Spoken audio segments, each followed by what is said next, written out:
हमने अब तक डिस्कशन किया था व्हाइल लूप के बारे में। व्हाइल लूप में इनिशियल वैल्यू कंडीशन काउंटर में अलग-अलग जगहों पे देना पड़ता है, लेकिन फॉर लूप में हम एक ही जगह पे सभी इंफॉर्मेशन दे सकते हैं। तो देखें कैसे इसे डिज़ाइन किया जाता है।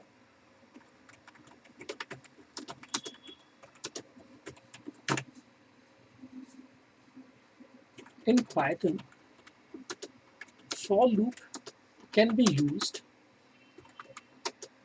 when we have to specify range of values to iterate loop. जैसे एग्जांपल, मुझे एक सीरीज बनानी है 1 to 5। इससे हमने किया था कुछ दिन पहले व्हाइल लूप से। तो हमने कुछ ऐसा किया था i इक्वल टू 1, जिसे हमने कहा था इनिशियल वैल्यू।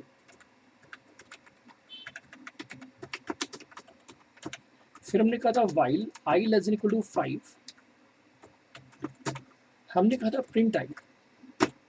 हमने एंड में दिया था स्पेस और i equal to i plus 1। अब यही प्रोग्राम मैं आप लोगों के लिए फॉर लूप के थ्रू बना रहा हूँ।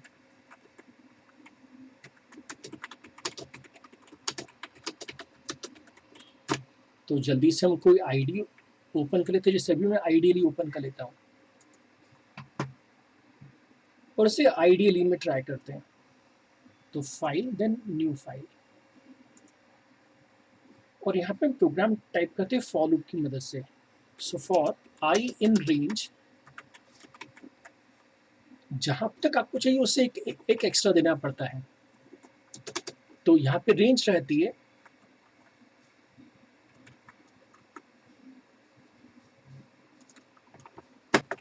तो हमने कुछ दिन पहले व्हाइल लूप से सीरीज देखी थी 1 से 5। अब वही सीरीज हम फॉर लूप के थ्रू डिजाइन करें आइडियली की मदद से। रेंज फंक्शन में देना पड़ता है स्टार्ट वैल्यू, और जहां पे भी एंडिंग करना हो +1। हालांकि यहाँ पे मैं डायरेक्टली 6 लिख सकता था, लेकिन समझाने के लिए मैंने यहाँ पे लिखा है 5 + 1। और हमें क्या प्रिंट करना है? हमें प्रिंट करना है आई को, और लास्ट में देना है स्पेस। तो एंड इक्वल टू स्पेस। तो देखिए 2 ही लाइन में प्रोग्राम तैयार हो गया। उसे सेव कर लेते हैं। इसको मैं सेव करना चाहूंगा डी ड्राइव में।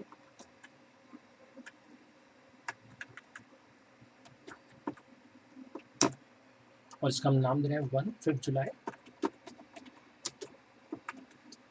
सीरीज 1 to 5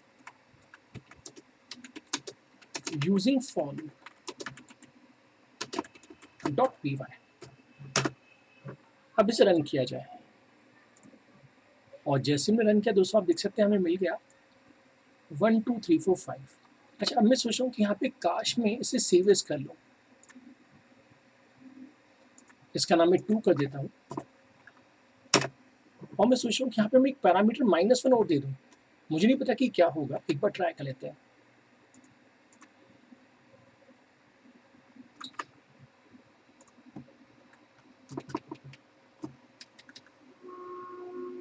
ऐसा ट्राई करके देख लेते हैं। हाँ, अब देखिए जो सीरीज हमने इंक्रीजिंग ऑर्डर में बढ़ाई थी, उसी को हमने डिक्रीजिंग ऑर्डर में भी कन्वर्ट कर लिया। तो हम जानते हैं कि हमें स्टार्ट कहाँ से करना है। हमें स्टार्ट करना है 5 से, लेकिन अब यहाँ पे रेंज हो गई n-1। हमें जाना था 1 तक, लेकिन मैं यहाँ पे 0 दिया हुआ है, और हमने कहा स्टेप -1। अपने पास स्टेप आता है, तो मैं सिस्टम से कह रहा हूँ कि मुझे +1 नहीं करना है, मुझे -1 करना है। तो ये हो गया आपका रिवर्स लूप। पहले हमने फॉरवर्ड लूप सीखा था, और फिर हमने रिवर्स लूप डिजाइन किया।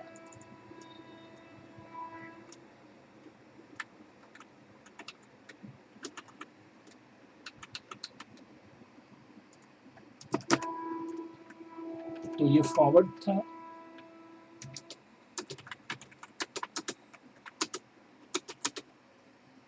जबकि हमने जो एग्जाम्पल 3 बनाया for loop in reverse,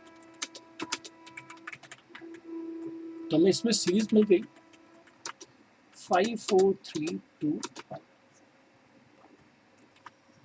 generating series from 1 to n। आपको याद होगा हमने ये प्रोग्राम पहले बनाया था while लूप के थ्रू।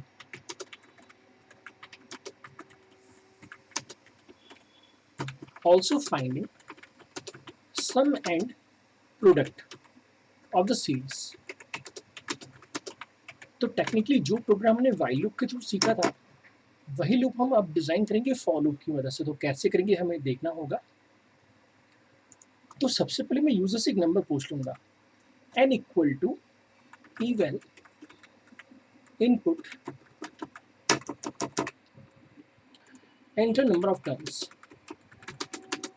तो यूजर को नंबर ऑफ टर्म्स इनपुट करनी है। अब देखिए पहले में सम इक्वल टू 0 और प्रोडक्ट इक्वल टू 1 अलग लाइन में लिखता था, लेकिन हम चाहें दोस्तों तो इसे ऐसा लिख सकते हैं। हम लिख सकते हैं sum comma product equal to 0 comma 1। इस कंसेप्ट को हम कहते हैं कंसेप्ट ऑफ टपल।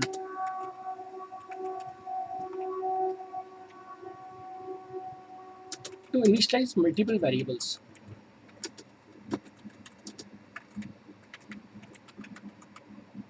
तो मल्टीपल वेरिएबल्स को भी हम यहाँ पे इनिशियलाइज कर सकते हैं। तो दो लाइनों की जगह एक ही लाइन में हमारा काम हो गया। अब हमें फॉर लूप चलाना है। तो फॉर आई इन रेंज हमें स्टार्ट वैल्यू चाहिए, तो स्टार्ट वैल्यू चाहिए 1 और एंड वैल्यू चाहिए n+1। और हर बार हम प्रिंट करना चाहेंगे आई को, जैसा कि हमने पिछली बार वाइल लूप की मदद से किया। तो हमने प्रिंट कर दिया आई को। हम चाहते हैं कि बीच में स्पेस आए, लेकिन साथ साथ हमने दो फॉर्मूले लगाए थे, sum equal to sum plus I और product equal to product into I. हमने कहा था कि इसको हम फैक्टोरियल भी कहते हैं, also known as factorial.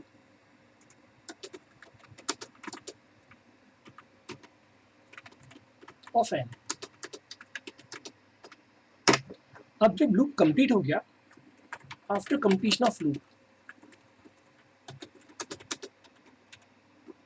Display sum and product. जैसे कि हमने पहले भी किया था, तो हमने प्रिंट में कहा कि हमें सम भी चाहिए और साथ साथ में प्रोडक्ट भी चाहिए।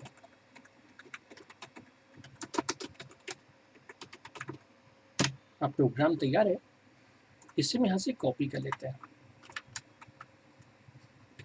और यहाँ पे हम इसे पेस्ट कर लेते हैं। सेव कर लिया जाए।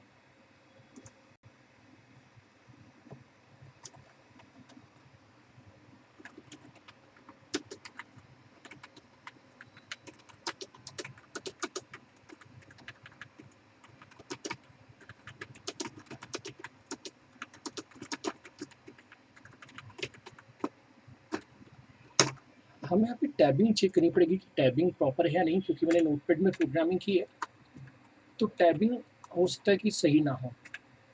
और हम जानते हैं कि यहाँ पे इंडेंटेशन का रूल रहता है, तो इंडेंटेशन शुड बी करेक्ट। अब इसे रन करते हैं। हमसे नंबर ऑफ टर्म्स पूछ चाहिए, तो मैंने कहा 10 टर्म्स। तो सिस्टम ने 10 टर्म्स प्रिंट भी कर दी, 10 टर्म्स का सम भी दिखा दिया और प्रोडक्ट भी दिखा दिया।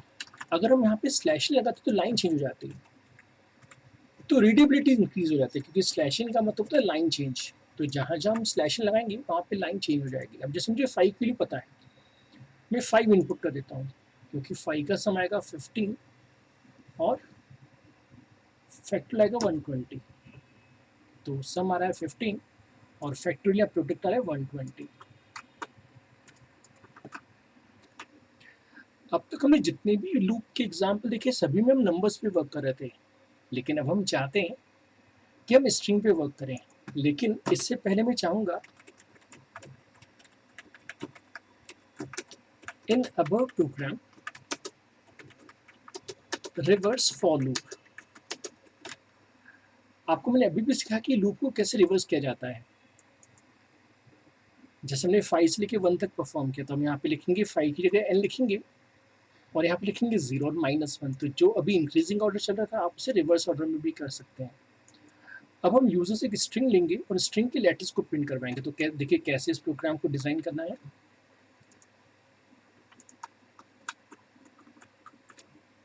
हम एक न्यू फाइल बना लेते हैं और यूजर एक स्ट्रिंग पूछ लेते हैं। अब यहाँ पे ईवे लगाने की जरूरत नहीं है क्योंकि स्ट्रिंग ही है। Enter string for I in string N. हमारे पाइथन में इन एक कीवर्ड है। In is a keyword in Python और हम सिस्टम से करें प्रिंट आई। अब देखिए क्या हमें रिजल्ट मिलता है। इस प्रोग्राम को सेव कर लिया जाए।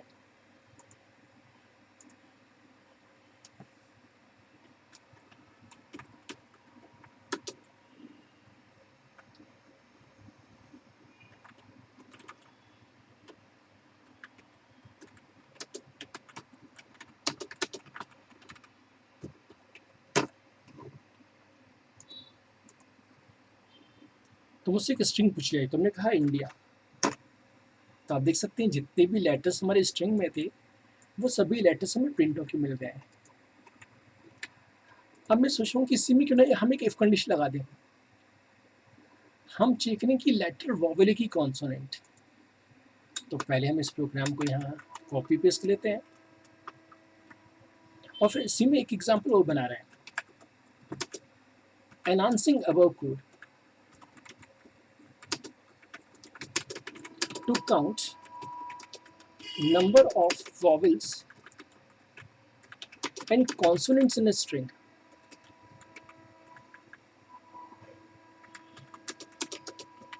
दोस्तों ये क्वेश्चन हर साल कैंपस में आता है, तो अगर आप कैंपस की तैयारी कर रहे हैं तो ये प्रोग्राम आपको आना ही चाहिए। कैसे करेंगे देखें। हम यहाँ पे दो वेरिएबल बना लेंगे। क्या? Vowel equal to 0, consonant equal to 0। लेकिन दो लाइन क्यों लिखे? हमने आज ही सीखा कंसेप्ट टपल का। तो बेहतर हम ऐसा लिखें कि वॉवेल्स भी 0 है और कॉन्सोनेंट्स भी 0 है। तो एक ही लाइन में पर्पस सॉल्व हो जाएगा।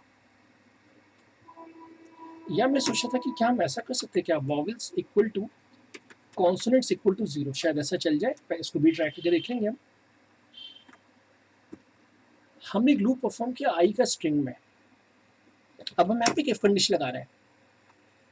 If I in A E I O U. हम सभी को स्कूल में मैम ने पढ़ा है कि अगर letter current letter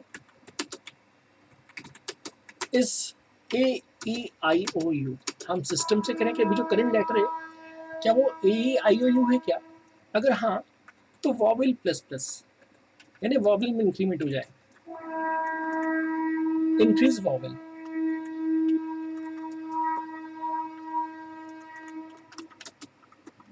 increase vowel.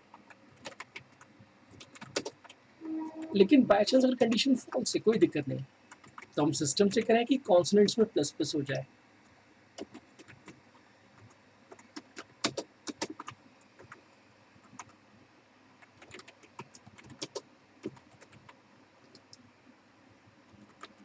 अब हम कैरेक्टर को तो प्रिंट करवा ही रहे हैं, डिस्प्ले द लेटर। अब जब लूप खत्म हो जाए तो लास्ट में finally display count of vowels and consonants.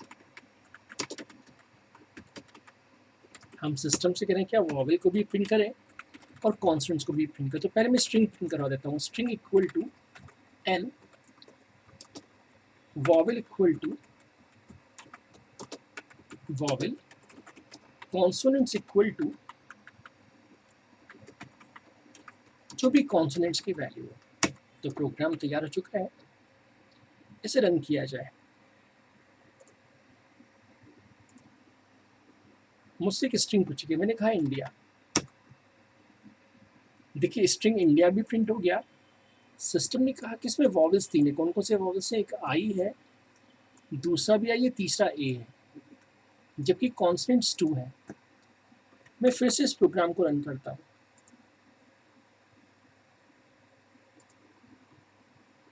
अब मैंने कहा मिसिसिपी,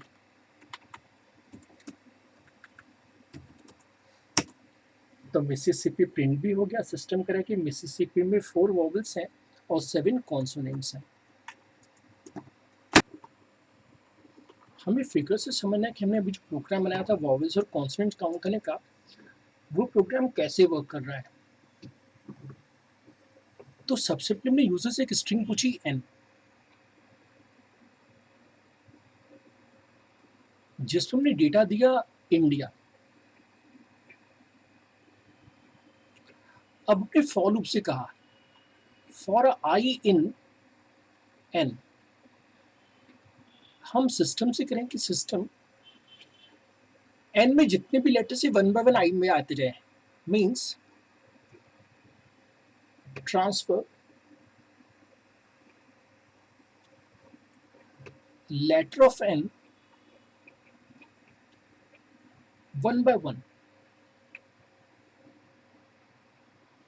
टू आई। तो सिंपल सी बात है कि पहली बार आई में क्या आ गया, पहली बार आई में आ गया इंडिया का आई। हमने कंडीशन दी कि क्या आई जो है ए आई ओ यू का पार्ट है या नहीं। हमने एक सेट बना दिया, हमने सिस्टम से कहा कि चेक कीजिए कि आई ए ई आई ओ यू में से है या नहीं। अब इसको दो ही चीज होंगी, या तो ट्रू होगा या फॉल्स होगा। अगर ट्रू आया तो वॉवल्स में प्लस प्लस होगा। यहाँ पे मैं शॉर्ट में प्लस प्लस लिख रहा हूँ, लेकिन आपको वहां पे +1 लिखना है। प्लस प्लस का मतलब इंक्रीमेंट बाय 1 होता है। अगर कंडीशन फॉल्स हो जाए तो कॉन्सोनेंट्स में प्लस प्लस करना है। और साथ साथ हम आई को प्रिंट भी करवा रहे थे। इनिशियली वॉवल 0 थे और कॉन्सोनेंट्स भी 0 थे, तो वॉवल को भी हमने 0 रखा हुआ है और कॉन्सोनेंट्स को भी हमने 0 रखा हुआ है। अब पहली बार इंडिया में क्या है, आई।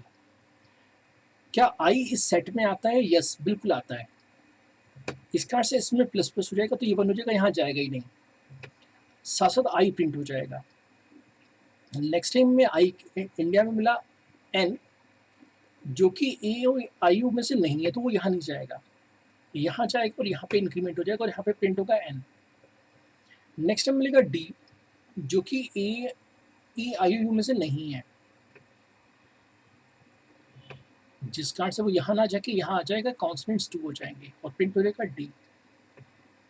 हमें मिला आई, जो कि ए ई आई यू है, बिल्कुल है। वॉबल में प्लस होकर 2 हो जाएगा, यहाँ नहीं जाएगा और आई प्रिंट हो जाएगा।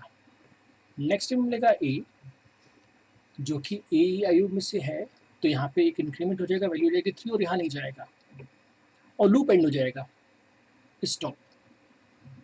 अब वो स्टॉप हो गया।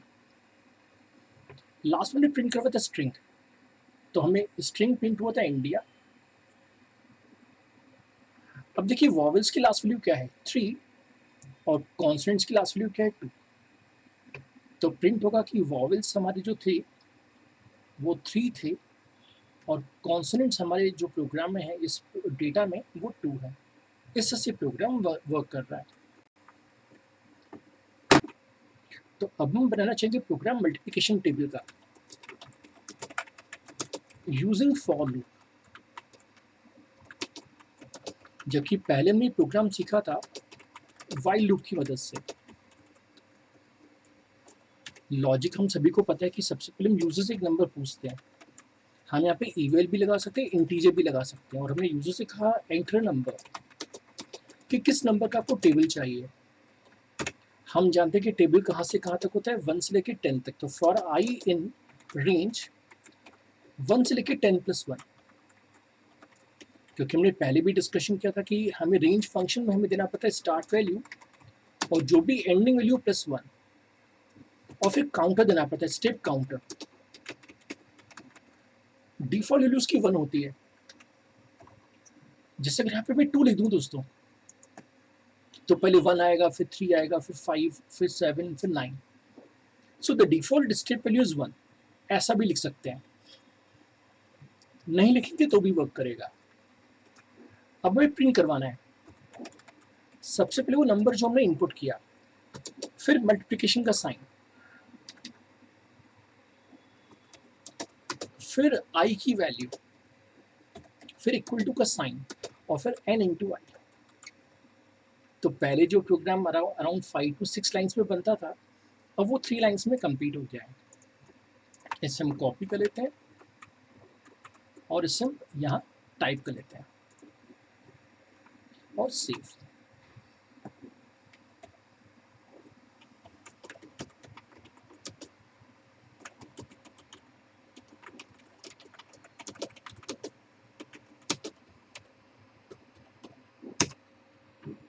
अब इसे रन करते हैं।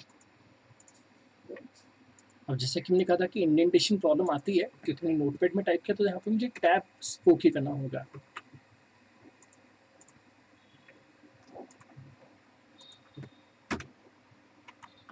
सेव कर लेते हैं, फिर रन करते हैं।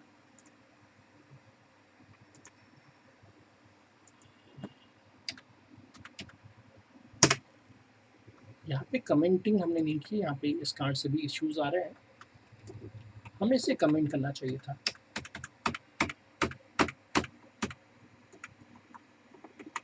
और अब इसे रन किया जा सकता है। हमने कहा जैसे 5, तो हमें 5 का टेबल मिल जाएगा। 5 1 जा 5, 5 2 जा 10, अप टू 5 10 जा 50। अब हम घर में क्या कर सकते हैं,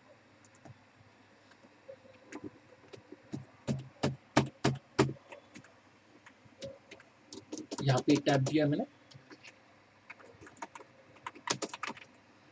to do at home, design multiplication table by reversing loop. अभी हमने फॉर लूप को इंक्रीजिंग ऑर्डर में चलाया था, आप लोग डिक्रीजिंग ऑर्डर में चलाएंगे। Second, design Fibonacci series, flash series,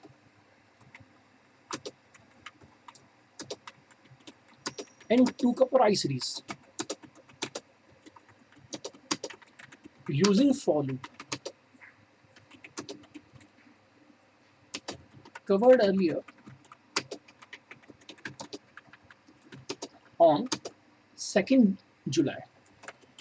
हमने जब 2nd जुलाई की क्लास ली थी तो यही सभी प्रोग्राम हमने वाइल लूप से बनाए थे, लेकिन मैं चाहता हूं कि आप घर बैठ के इसे फॉर लूप से डिजाइन करें।